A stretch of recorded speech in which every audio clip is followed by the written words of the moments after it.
Peut-être qu'il dort. Peut-être que ça va te réveiller. Qu'est-ce qu'il faut faire si jamais ça se réveille? Qu'est-ce qu'il faut que je fasse si jamais ça... qu'est-ce qu'il faut que je fasse si jamais ça... Est-ce que quelqu'un a un enfant? C'est un seul en scène de clown impertinent, on va dire. J'ai créé le personnage de Typhus il y a maintenant une dizaine d'années. Et il m'a accompagné sur les 2 précédents spectacles.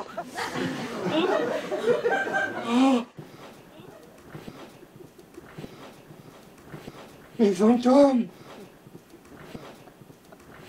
Vous êtes gros et nuls! On avait envie de se retrouver, lui et moi. On savait pas trop par quel bout l'attaquer. Du coup, je lui ai posé un petit peu la question de qu'est-ce qu'il avait envie. Et là, il m'a dit, j'ai envie que tu me fasses un enfant. Tu entends ma voix? C'est la voix de papa. Bonjour, toi.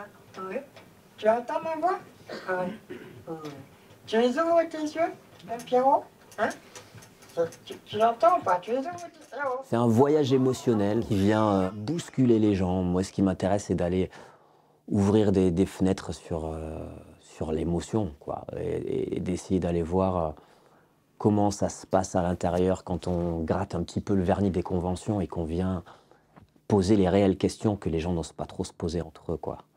Et ce clown-là, il a cette faculté d'aller gratter sous le vernis pour aller poser les questions qui dérangent. Qui a déjà fabriqué des anges?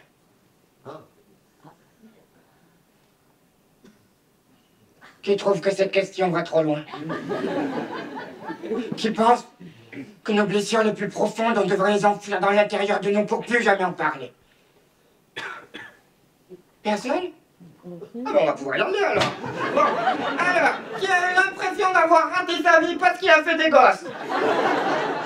Ça m'intéresse d'avoir un être qui soit extrêmement libre dans ses propos, mais qui n'ait pas toujours conscience de ce qui est bien, de ce qui est mal, des limites de la morale. Ouais, c'est très bien. Clown, il vient aussi convoquer toute cette imagerie autour du petit clown pour enfants, de on va faire des blagues, on va rigoler.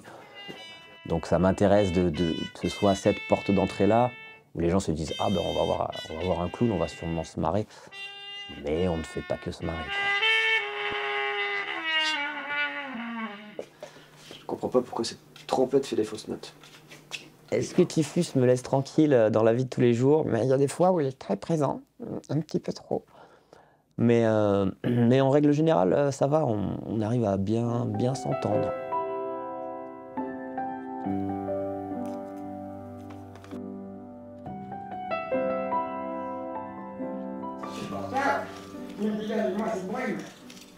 Oui, moi, tout à l'heure. On va bien s'amuser. On verra bien. Je pense qu'il y aura du monde. S'il y a personne, on s'amusera entre nous. Un petit rituel avant de monter sur scène. Je me chauffe au niveau de la voix et au niveau de la dextérité mentale, on va dire. Ah ouais, vous voyez prêt. Nous voilà à quelques minutes de la représentation de ce soir. Nous espérons bien évidemment que les choses se passent comme elles devraient se passer. Nous espérons bien évidemment que tout ne se passe pas comme ça devrait se passer, évidemment. Je convoque plein de personnages différents et puis j'essaie de laisser aller la parole, en fait. Je libère la parole. Oui. Voilà.